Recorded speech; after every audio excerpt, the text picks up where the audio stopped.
Hi, friends. Welcome to another Free Friday Tidbit with the neurobehavioral model that I use in my coaching practices and that I train with when I train professionals, whether it's social workers, educators, therapists, CASA workers, whoever. So, Free Friday Tidbit. Again, we are in April. We're talking about processing pace issues.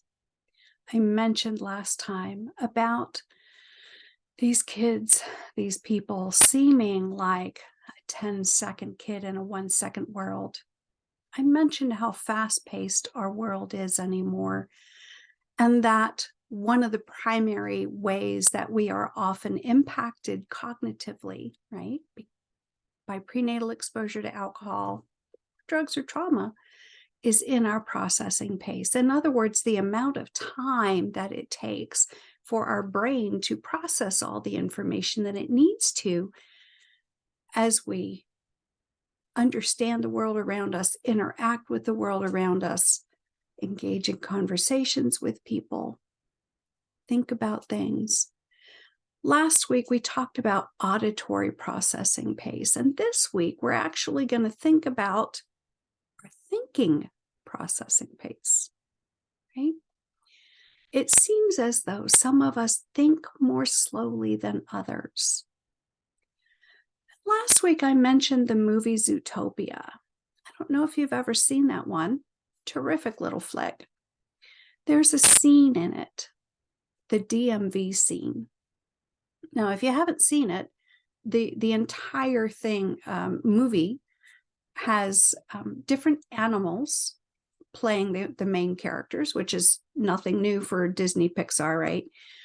But there are stereotypes involved in which animals are chosen for the different parts. So the detective in this case is a jackrabbit. Now, as you know, or I'm assuming you know at this point, jackrabbits are known for their speed, right? They run very fast. They're hard to catch. They escape predators by being very fast. And then sloths, on the other hand, are famous for how slowly they move through life. They just are very slow paced in everything that they do. And if you think about the different systems that we have in our world, how many of you have been to a DMV, right? The DMV is kind of one of those errands that we all hate to run because it's a bureaucracy. Everyone has to go there from time to time. And it seems like the lines are always long. And we always just want to get out of there as fast as we can. So we really resonate with that jackrabbit, right? Hurry up, hurry up, hurry up. Get it done and get out and get on with your day. And yet part of what makes that contrast is that in the movie, all the DMV staff members are sloths, which means they take their dear sweet time. But it's not an intentional, in your face, I'm going to piss you off, customer, I don't care about you attitude. It's intrinsic to who they are. They just do things, everything, slowly. So the reason I bring that up is for those of us who are neurotypical, we get very frustrated with people who think slowly. For people that function in sloth speed, right? Which is not everyone who's impacted by drugs or alcohol or trauma, but it is a lot of folks. Now,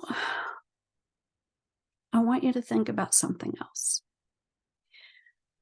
If you've probably heard that there are X-rays, there are CT scans, there's MRI scans, and then there are PET scans, functional PET scans. That's the most advanced imagery that we have, and really it's the only way we have of seeing in here although it really doesn't show us the brain working. What it does show us is how much energy is being used in different parts of the brain. So here's why I'm bringing this up. Alcohol, as I've said in the past in previous Free Friday tidbits, is a neurotoxin. It dissolves the myelin sheath on our nerve cells, which means that links from point A to point B are fragile, they're broken, they're missing. Detours have to be built, right? And all of those things are also fragile. And so it takes a lot longer for signals to move from one part of the brain to the other. Now, here's the thing. They did some PET scans of people responding. They were studying language and communication. And I may have mentioned this in the month that we focused on that. When we hear the spoken word, that's one part of the brain. When we see words, that's another. So if, for example, you're in a classroom or you're in a meeting and you're talking about something that is written down in front of you, then you're getting that information in both of those parts, right? So signals go from one to the other. They go from the part that hears the word, and they cross-reference with the part that sees the word, and then they go to another part that processes, like formulates a response. And then it has to travel to another part of the brain that actually controls the speech, the answering, right? So that's 4 regions of the brain that signals have to go through when all those sections are impacted by detours, missing links. So it can take much longer to be able to process all that information and move it through the way it needs to.